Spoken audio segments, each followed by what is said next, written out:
Land resources. We live on land, we perform our economic activities on land, and we use it in different ways. भू या ज़मीन संसाधन हमारे लिए सबसे महत्वपूर्ण रिसोर्स है, क्योंकि इसी पर ऑल क्रिएचर्स, वनस्पतियाँ, पेड़ पौधे अपना जीवन यापन करते हैं. Thus land is a natural resource of utmost importance. It supports natural vegetation, wildlife, human life, economic activities, transport, and communication systems. However, land is an asset of finite magnitude. Therefore, it is important to use the available land for various purposes with careful planning. हम भूमि पर रहते हैं, इसी पर अनेकों आर्थिक क्रियाकलाप करते हैं और विभिन्न रूपों में इसका उपयोग करते हैं. अतः भूमि एक बहुत महत्वपूर्ण प्राकृतिक संसाधन है. प्राकृतिक वनस्पति, वन्य जीवन, मानव जीवन, आर्थिक क्रियाएं, परिवहन तथा संचार व्यवस्थाएं भूमि पर ही आधारित होती है. परंतु भूमि एक सीमित संसाधन है, इसलिए उपलब्ध भूमि का विभिन्न उद्देश्यों के लिए उपयोग सावधानीपूर्वक और योजनाबद्ध तरीके से होना चाहिए. भारत में भूमि पर विभिन्न प्रकार की भू आकृतियाँ हैं, जैसे कि पर्वत, पठार, मैदान और द्वीप है. लगभग 43% भू क्षेत्र पर मैदान है, जो कृषि और उद्योगों के विकास के लिए सुविधाजनक है. पर्वत पूरे भू क्षेत्र के 30% भाग पर ही फैले हुए हैं. वे कुछ बारहमासी, जैसे कि उत्तर भारत में नदियों के प्रवाह को सुनिश्चित करते हैं, पर्यटन विकास के लिए अनुकूल परिस्थितियाँ प्रदान करते हैं और पारिस्थितिकी के लिए भी महत्वपूर्ण है. देश के कुल क्षेत्रफल का लगभग 27% भाग हिस्सा पठारी क्षेत्र है. इस क्षेत्र में खनिजों, जीवाश्म ईंधन और वनों का अपार भंडार है.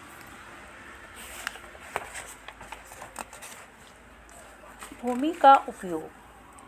भू संसाधनों का उपयोग निम्नलिखित उद्देश्यों से किया जाता है, जैसे कि फॉरेस्ट, कृषि के लिए अनुपलब्ध भूमि में बंजर तथा कृषि योग्य भूमि आती है, और गैर कृषि प्रयोजनों में लगाई गई भूमि, जैसे कि इमारतें, सड़क, उद्योग इत्यादि आते हैं. पड़ती भूमि के अंतर्गत कृषि योग्य भूमि, जैसे कि स्थायी चरागाह तथा अन्य गोचर भूमि, विविध वृक्ष फसलों तथा बगीचों के अधीन भूमि, जो कि इस क्षेत्र में बोए गए में शामिल नहीं है. कृषि योग्य बंजर भूमि, जहाँ 5 से अधिक वर्षों से खेती न की गई हो. पड़ती भूमि, जहाँ एक कृषि वर्ष या उससे कम समय से खेती न की गई हो. वर्तमान पड़ती भूमि के अतिरिक्त अन्य पड़ती भूमि, जहाँ 1 से 5 कृषि वर्ष से खेती न की गई.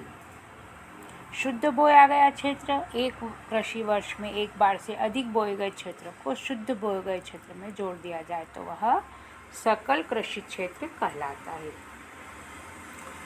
भारत में भू उपयोग के विभिन्न प्रारूप हैं. भू उपयोग को निर्धारित करने वाले तत्वों में जैसे कि भौतिक कारक हैं, भू आकृति, वहाँ की जलवायु और मिट्टी के प्रकार, तथा मानवीय कारक जैसे जनसंख्या का घनत्व, प्रौद्योगिकी क्षमता, संस्कृति और परंपराएं इत्यादि शामिल है.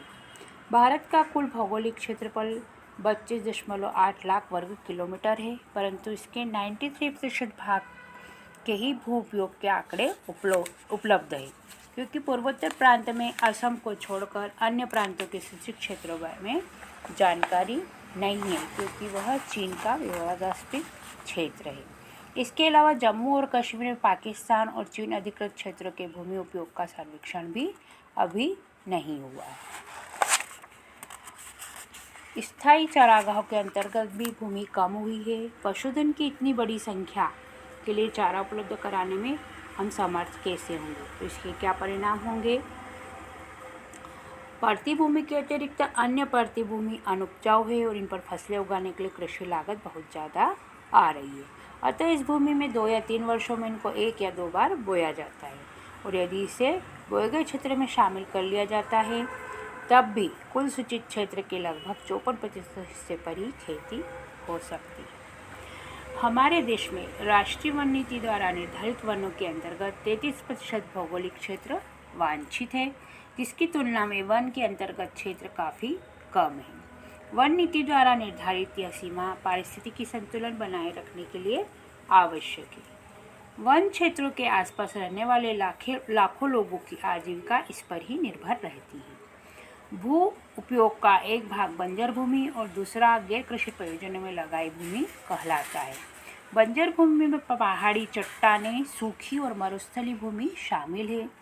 गैर कृषि प्रयोजनों में लगाई भूमि में बस्तियां, सड़कें, रेल लाइन, उद्योग इत्यादि आते हैं। लंबे समय तक लगातार भूमि संरक्षण प्रबंधन की अवहेलना की गई है। इसके कारण भू संसाधनों का निम्नीकरण यानी नष्ट होते जा रहे हैं। इसके कारण समाज और पर्यावरण पर गंभीर आपदा आ रही है।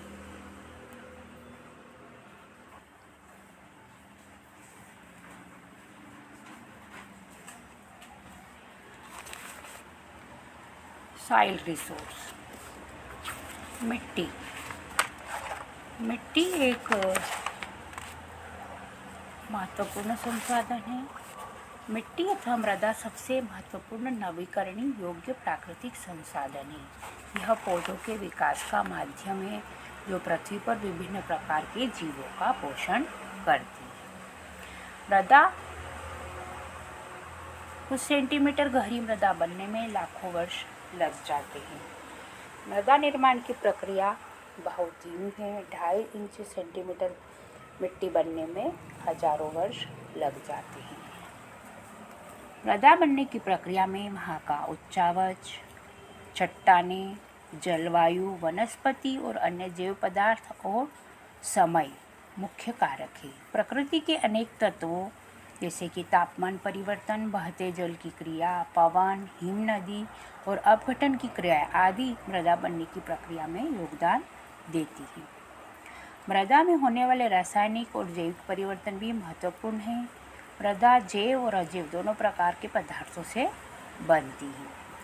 मृदा बनने की प्रक्रिया को निर्धारित करने वाले तत्व उनके रंग, गहराई, गठन, आयु व रासायनिक और भौतिक गुणों के आधार पर भारत की मृदाओं के निम्न प्रकार से पाई जाती है अलग अलग क्षेत्रों में। मृदा चट्टानों के छोटे छोटे टुकड़े, वनस्पतियों, जीव जंतुओं के अवशिष्ट से बनती है और इसको बनने में काफ़ी समय लगता है। मृदा मानव जीवन के लिए बहुत महत्वपूर्ण है। यह प्रत्यक्ष या अप्रत्यक्ष रूप से हमें कुछ न कुछ साधन उपलब्ध करवाती है, जैसे कि वनस्पतियाँ उगती जो हमारे जीव जंतु और हमारे प्राणी जगत के लिए भरण पोषण का कार्य करती है।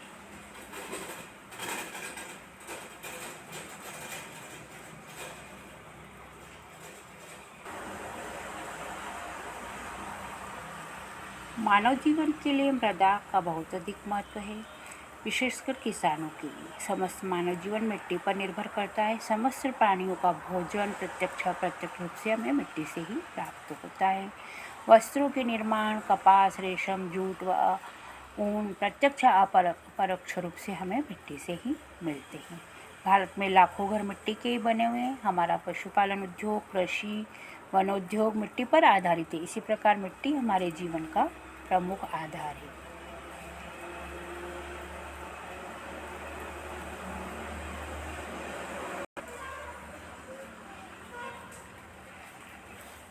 सॉइल प्रोफाइल, पूर्ण विकसित मृदाओं के लंबवत परिच्छेद यानी कटान में गठन, रंग और परतें एक के ऊपर एक बिछी होती हैं। मृदों की परतों के विन्यास को मृदा परिच्छेदिका या सॉइल प्रोफाइल कहते हैं।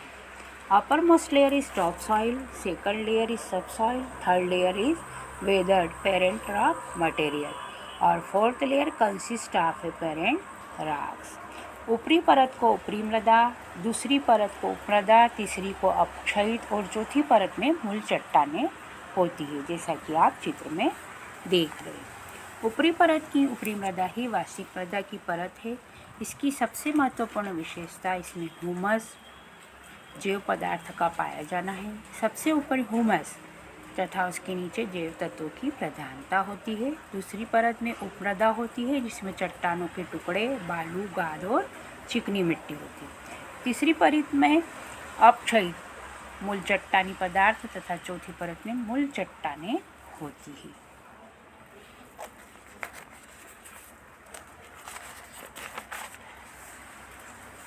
Soil has been classified by many scientists. India is known for its topographical structure, vegetation, and diversity in its climate. Therefore, Indian soil are classified into following types.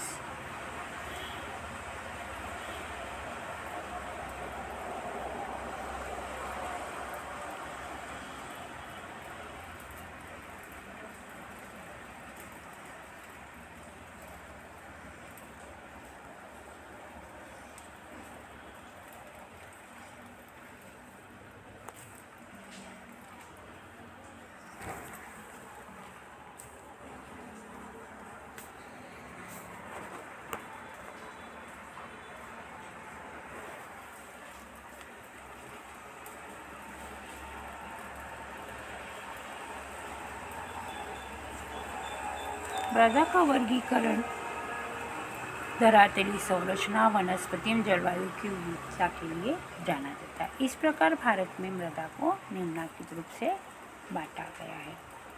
First है alluvial soil.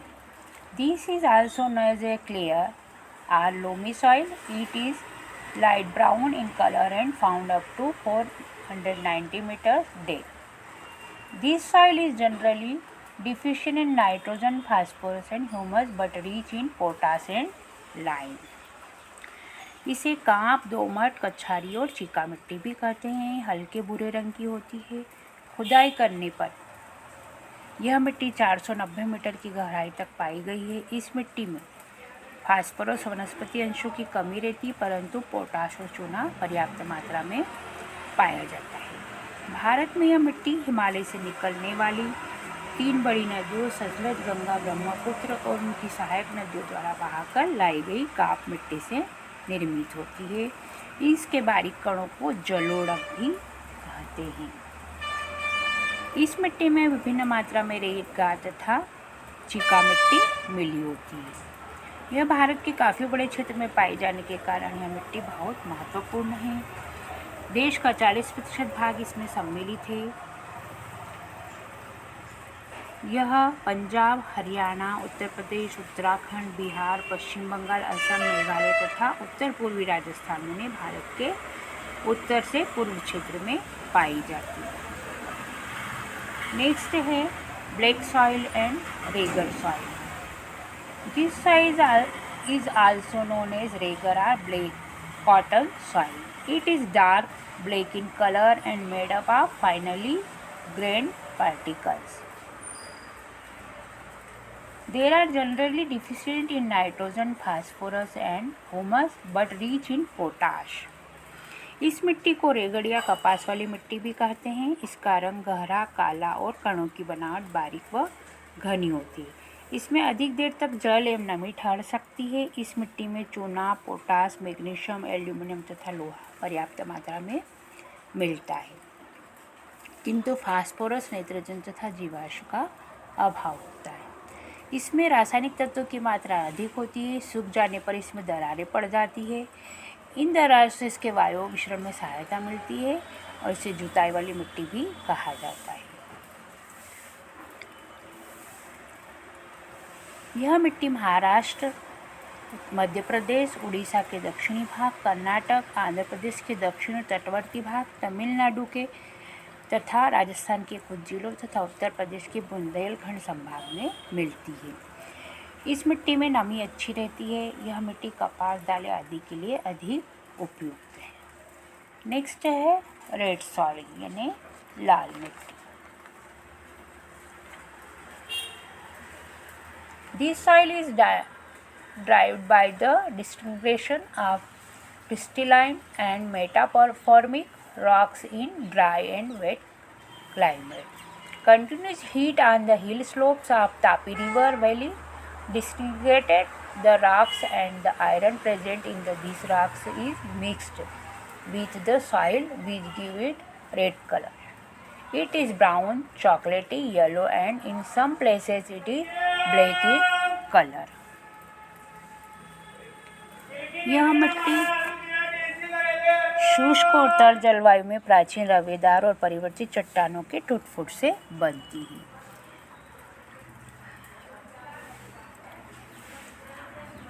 गर्मी पड़ने से चट्टानों के टूटने पर उसमें मिला हुआ लोहा मिट्टी में फैल जाता है, जिससे इसका रंग लाल हो जाता है। कहीं कहीं इसका रंग भूरा, चॉकलेटी, पीला अथवा काला भी है।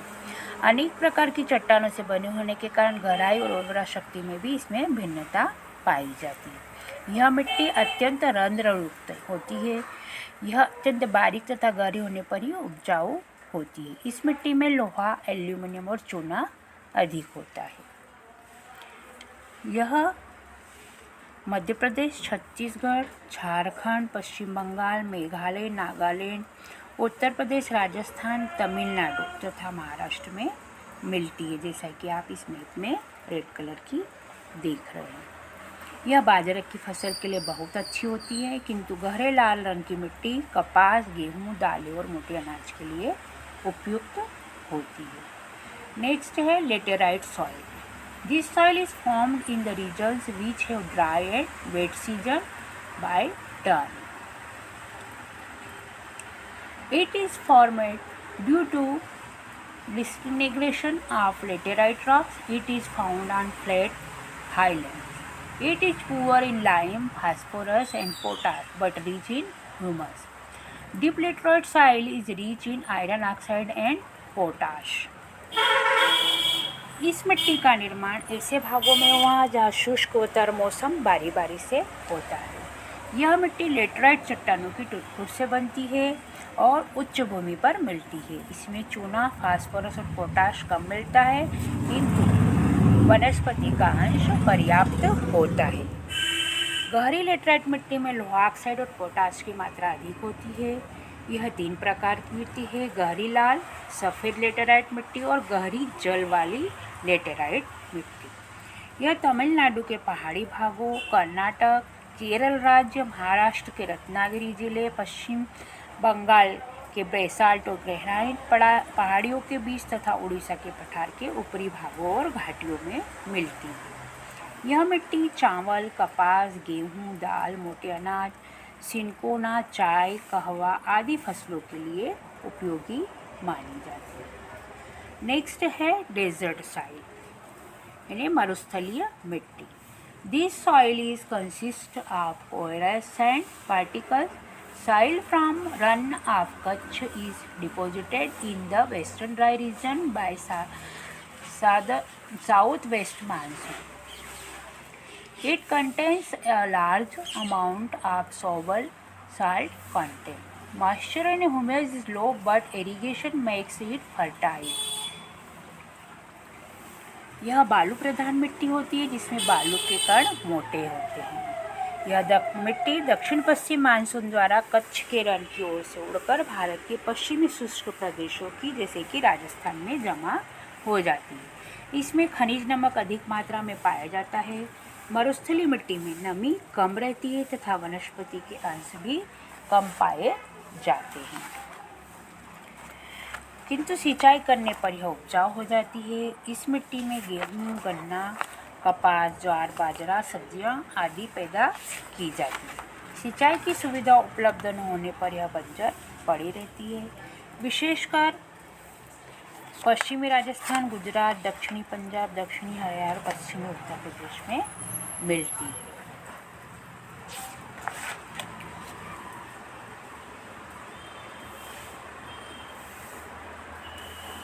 शुष्क जलवायु उच्च तापमान के कारण जल वाष्पन दर अधिक होती है और मृदाओं में हुमस और नमी की मात्रा कम होती है। मृदा की सतह के नीचे कैल्शियम की मात्रा बढ़ती चली जाती है और नीचे की परतों में चूने के कंकर की सतह पाई जाती है।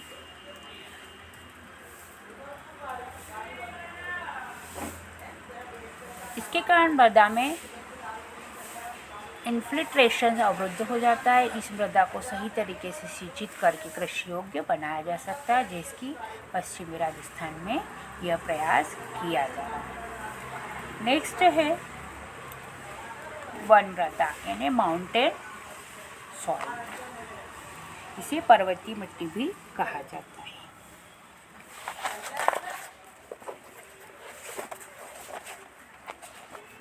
This type of soil is found on Himalayan range. It is fine, marshy and porous. Its depth is more on river valley slopes and mountain slopes.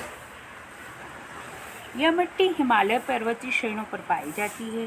यह मिट्टी पतली, दलदली और छिद्रमयी होती है। नदियों की घाटियों और पहाड़ी ढालों पर यह अधिक गहरी होती है। हिमालय के दक्षिणी ढालों के अधिक खड़ा होने के कारण यहाँ इसका जमाव अधिक नहीं होता है। पहाड़ी ढालों की तलहटी में टर्शीयन काली मिट्टी पाई जाती है, जो हल्की बलुई, छिछली, छिद्रमयी और कम वनस्पति अंश वाली होती है। Fine clay soil is found in southern part of Himalayas, Assam and Darjeeling, which is good for tea and potato. Soil formed by the lime and dolomite rocks is found near Nainital, Mussoorie and Chakrata, in which pine and sal trees are found.